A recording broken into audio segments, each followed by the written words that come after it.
Hi, Jenny again from America. I've finally realized something very, very kind of important, or hopefully maybe important here. I am not sure. Just as a background information, um, with my experience as a nurse, last 15 years was a chart auditor. I would chart audit for risk analysis and such as that, but where the bulk of my chart auditing experience goes is fighting American insurance companies. Um, American insurance companies will do whatever it takes within that legal framework. They're allowed, there are certain rules and regulations that they cannot cross. But let me tell you, they use certain tools and techniques in order to try to make it so they would not either pay for hospitalization or only pay for a limited amount of days in the hospital. I had to learn to the art, and what was for a long period of time, the bulk of my day was spent essentially fighting insurance companies to make sure that patient could that we would have enough days, or that their hospitalization would be approved, and the right amount of days would be approved too, and B, that obviously we're going to get paid for that admission too, because we have to have a source of funding, and so that it goes both ways. Now, and I had to learn the art of doing this too. And think of the insurance company as the prosecuting attorney and me as the defense attorney. We fight certain things. Now, the tool that we would use as the framework to fight is a product that's an American product. It's called interqual. There's other products too that other companies make, such as far as Milliman, and there's other names for it. Now, there is in many respects, this is a good product and stuff. And what I just found out is that the NHS has also used this, either currently uses this or another product, maybe a Milliman or something else, in the same way.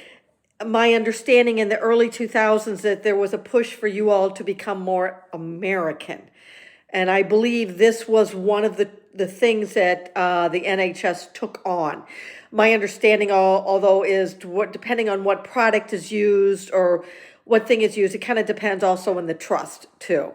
But either way, this is what this is. It's a computer program. Okay, it's all evidence-based medicine, all statistics, what we know about things.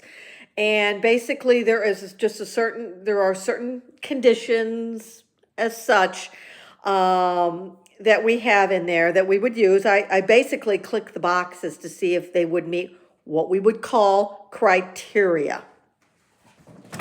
And how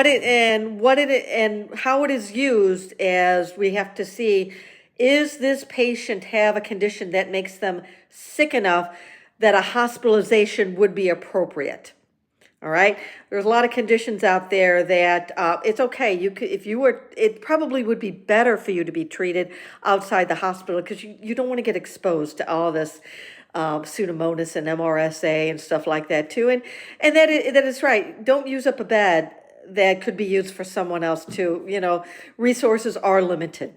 So you want to say, okay, is this condition they have, is it serious enough to warrant a hospitalization?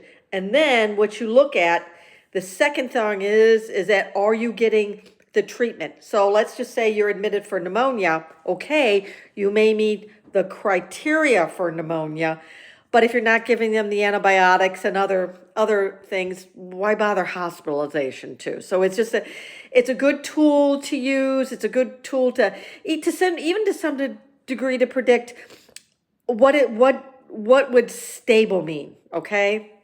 What labs would stable mean? And it's a way to even help us all to kind of figure out how close are we to discharge, because there's a lot of stuff that a patient would need post-discharge in order to keep themselves healthy. Now, in American, again, This is not, an insurance company doesn't own this, a hospital doesn't own this. This is something that is outside. It is a product. What the insurance company does is it follows it to the letter. And I mean to the letter. You better make sure that everything you meet, you're able to click that box perfectly, okay? And there is, what it is, it's, I guess you would say it is the strictest interpretation of the science of medicine. What it does not contain is the art of medicine. And let me explain this to you. Oh gosh. And what I'm going to do is explain it to you as if this is an adult patient and not a neonate. So I have a patient that was admitted from the A&E, the emergency room, into a regular hospital bed with a diagnosis of pneumonia. I'll have to look and see what type of pneumonia, because there's many types, okay? And if it's what we would call a left lower lobe pneumonia, I'm like, okay, ouch, that might be a problem. The reason is that if it's only one little lobe, it's on the very bottom, it could be a bad sign, or it could be you're too stable sign. And what then I would look at is to see what's their oxygen level. Are they able to tolerate taking oral antibiotics as such? Because if they can't, then they're going to do the IV antibiotics. Young, healthy, no what would you call underlying conditions, no immunosuppressed conditions, et cetera, et cetera, et cetera. And if they're a young, strapping guy, there probably should be, and they can tolerate the oral antibiotic, there's a good chance, yeah, you can be treated outside the hospital, and it's kind of more of a, okay, if you're not seeing an improvement in such a time, then by all means come back, and then that definitely would meet criteria. Okay. Now, where this has a problem with the, let's just say, the art of medicine, and even the art of nursing too, because us nurses, doctors and nurses pretty much know down the line, oh, this is someone who's going to crash at some point, or we're going to run into some problems. Even though the numbers aren't there, we know through experience in our head that no, it might be. So we'll just kind of pretend that this is not baby A, and this is an adult with a pneumonia situation that insurance is saying there's no reason for them to be here, or I gave you one day, but why you should be discharging them tomorrow. We're not going to pay you anymore. Well, I got to fight for this. There are certain times where I'm like, oh, and the doctor's saying too, no, I got this feeling they're going to run into trouble. Although the number that they have in their blood level does not meet the number that would be on that computer program, okay? But we know it is. Or this might be someone that, let's just say that they may have some sort of underlying, either a psychiatric condition, where we know they're not going to take their antibiotics. Okay, so we got to keep them in there for their IV antibiotics or whatever, because we know they're not going to take it due to their psychiatric condition. There's no psychiatric thing for me to click, okay, in regards to pneumonia. Unless for some reason they are delirium due to sepsis, but that's if it's prior to the pneumonia, no, that's a different story. Or it could be someone that they may be developmentally disabled. They may not be able to communicate that, and tell us or tell that caregiver that they're getting worse. All right. So I got to find a way and work with the physician so I can go back to that insurance company and fight it again.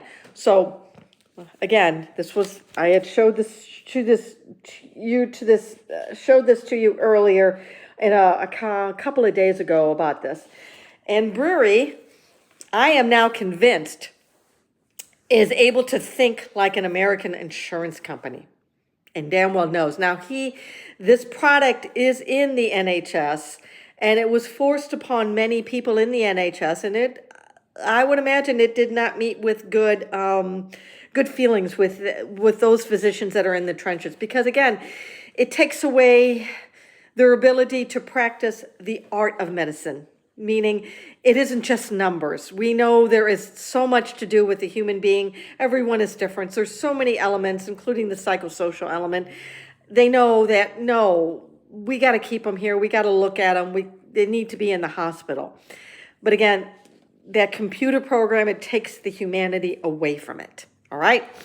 So, remember Brearey with Child A had put, to prove in one of his numerous reports that he is doing such as a slimy way, that the capillary gases were this, and this, okay? 1.6, 2.6, 2.7. Okay, now those capillary gases may not have made the number that was needed on that interqual or millimin or whatever that product is, but we're seeing a trend, okay? There's no click for a trend, all right? So what I have to then do is that I go back to that physician and in agreement, wonderful, and I say, okay, if you have this in the document, in the chart, I can then fax that over or electronically send it over to the insurance and say, aha, we do meet criteria because you have set a certain code word. Meaning, if he would document something to the effect of, oh no, look at these trends here. It by all means appears as if this patient is trending towards sepsis. I need to keep him another day or two, or trending toward metabolic acidosis, and there are some documentation too that he can say, and it is in no way is this breaking the law. We're not committing what we would call insurance fraud, because if we lie to them, we're in trouble, and we should be in trouble, and we should be. And if we're lying to them, we're probably lying to there are insurance companies that are related to our federal government, and they will shut us down in a heartbeat, as they should. So again, there are ways to, shall we say, bend things in the most ethical way in order to get this, because we know the damn good chance that this patient is either going to get into trouble, per se, medically. So he's saying these things, and I'm now looking at it again. It should have dawned on me a year ago, but it took a year for me to just finally to enter my old brain here, that Brearey, everything that I am seeing him documenting, it's as if he's an American insurance company. Well, they're stable. Yeah, there's no I don't see them going to crash. That's what an insurance company tells me. Well, prove it to me they're going to crash. Or, not with these numbers, they're not going to crash. So I have to then do that thing and document that and just, fight like a defense attorney too. And again, that's one of the reasons why, and I just figured out now, why this whole case bothers me. And especially when I'm seeing the stuff that Brearey had put in various reports. I'm also questioning that the medical records that were sent over to Operation Hummingbirds, he snowed the cops. Who was in charge of sending those medical records? And was anything hidden from even for Operation Hummingbird and Dewey too? Now, Dewey, again, would not know about this interqual millimin stuff like that. He's just too damn old school. And frankly, he is too damn stupid to figure this out, okay? And I think Brearey knew you're an idiot here. Oh, yeah. So he knew what to say. He knows the language of an American insurance company. An American insurance company, of course, they save money when they have stable people, all right?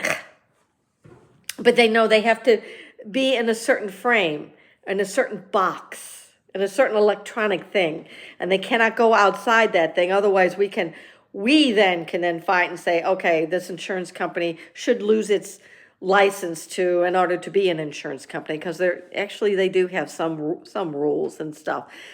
Again, this is not a horrendous tool. I'm not trying to downgrade interqual and millimin. There is a need for it. It uses all the latest statistics, all the latest evidence base, all that stuff, all that wonderful research too, and they're constantly upgrading. Now, unfortunately, I don't have access because I no longer live in, or no longer live. I don't no longer work at a hospital, so I cannot look at interqual. But again, the interqual of the Milliman of 2026 is a lot different than the interqual of 2015. So I would have to have an old one to see. And again, a lot of doctors don't know the weeds of interqual, but they do know that it exists, and they understand when I say the word interqual, they're, well, gosh, it sends, shall we say, shivers down their spine. Because they know everything is based on something like this as to whether or not the insurance company will pay. And a hospital, again, if you keep a patient like days beyond what the insurance would pay, the hospital has to eat it. Some of these contracts that we have stated that, okay, you have to eat it. The hospital has to eat the financial cost of this. And you cannot bill the patient, all right? So there is at least some protection in there that the insurance company has it. And then again, it really keeps us on his toes. And I am, again, if Google is correct, and I hope it is, and if it is not, please let me know. My understanding, again, that these products, the NHS took on a lot of the American products because the NHS was trying to figure out a way of becoming more business-like, more scientific, more American-like, and it's like, oh, there is an appropriate use for this, and not only, then there's things that it's a tool that if you want to be not ethical, you can use this, even though it is by far not an unethical product. But again, I've been able to, and I through my years of experience, and a lot of it has experience just as being a nurse. You don't get this type of job that I have unless you have years of experience as a nurse, that they know that you know how to get into the weeds and communicate with the physicians. And I rarely, if ever, had any pushback from the physicians. Again, I had such luck with the last position I had, the last 13 years that I worked real well with the physicians, and we would find a way. There was always a way. If not, I would then go to my manager and again figure it out. And if there were some instances where we couldn't prove that, and no matter how much we tried to bend things or document things, we couldn't quite get those continued stay. And again, if it was a true ethical situation where it would have been wrong for us to have discharged them, the hospital would eat the cost of that. And the reason the hospital was able to do that is because it was an ethical place. Good business practices. So it had good financial practices, and it had good physicians, and it attracted good nursing. People wanted to work at this place. So when you have that sort of a foundation, you can then do what is ethically right, even though it may not be the most financial thing for you. Again, if you have any concerns, any questions, again, if I have to get into the weeds even more to try to explain this product to you, but if you could just take my word on it, and I am now going to start looking at other things now, and everything I'm looking at, it is like Brearey. It's as if an American insurance company wrote these reports that he did on these patients. Also, what he wrote, what he sent to Operation Hummingbird, he sent like a little paragraph. They sent a little paragraph on each particular baby. That is if an American insurance company, and do not, and I'm not trying to rag on American insurance companies. Some of them are wonderful. Some of them do incredible things. Some of them do the right thing. Okay, and they do not let that patient down. They do not let the person that has that policy down. But again, like everything else, there's bad insurance companies, bad doctors, bad nurses, bad everything. And we can kind of, us I like to hope to think that maybe I wear the white hat, but that I did wear that white hat and did. And no, I think I did. I think I did. Wasn't perfect, but again, I certainly I enjoyed the thrill of finding something and going back to those insurance companies and said, ha ha, guess what? I won this trial. I got this. I got this patient those extra days. Oh, I got it. I proved to you. Yeah, I showed you were wrong. That yes, they did crash. Or yes, it was appropriate for them to be admitted. And there are times where, and again, this is a good tool that I can present to the physician. People are admitted for not the best of reasons.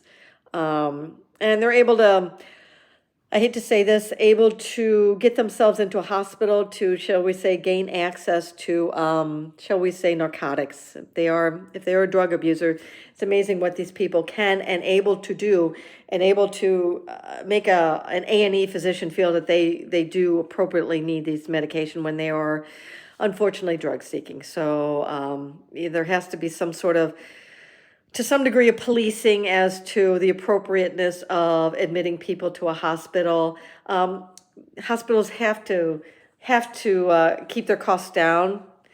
They can't survive, both at the NHS and at the American level. But hopefully there's enough of us out there that can do it. Now, as a side note, I worked a couple of years at a really bad hospital, and I was able to get the hell out of Dodge and switch to a better hospital. And they were doing, they were clicking the boxes, shall we say, in this interqual product that was not exactly, shall we say, didn't pass the smell test, if you get my drift. They're closed, as they should be. And again, I felt really dodgy, felt real bad working, and I knew I had to get the hell out of Dodge. And this was the type of hospital, like the Countess of Chester, that attracted doctors that did not have the highest of standards. That's where I had my Brearey and JRM at that hospital. It was extremely rare for me to meet one at that better hospital that I went to, only because we got rid of them. It wasn't me. It was those executives said, no. You don't pass the smell test. And again, I feel sorry for my fellow nurses in the NHS. At least when I had this hospital job at that bad hospital, I could go to another one down the street and find a job. And I feel sad for you because this might only be the only job in town for you. And I feel sorry for you because you were stuck there. But I also feel sorry for the NHS. They're trying to force you to take on the American system. It's not going to work. There may be a few little snippets here and that you can take on, but there's a lot of, again, how we developed and how you develop were on two different lines. And again, and there's a lot of, just like there's a lot of not so wonderful things that's happening in the NHS, well, there's a lot of not so wonderful things that's happening in American hospital systems too. And mostly it is the good guys that are succeeding, but there's still enough bad guys in there too that we need to get rid of. And again, we're becoming too mechanized, too business-like. We're taking the humanity away from that. And I know you're being forced to take this on, and I feel for you. And if we could go back to the roots of how we were established, the humanity, and take out the other stuff, we can do it. Again, any concerns, any questions? But again, Brearey knows the language of the the bad American insurance companies, what I should say. And as and that management level, he would have had access to this, some sort of computer program. He would know what would meet criteria. And again, what does not meet criteria, again, it is the criteria of someone who is stable enough to either not crash or to be out of the hospital. And he's able to do that. So, and he would have had access to this. And I believe it was somewhere in the early 2000s, maybe 2008-ish, when this whole process was starting to kind of funnel on over to the NHS. Again, Datix me if I have anything wrong. I still don't quite understand the NHS system, and I know you don't understand the American system, but I'm trying to kind of mesh the two and see, what in there. And again, I am looking at this and I'm going, something just isn't right, and I didn't know it. Bam, now I do. And I hope I'm right. Bye-bye.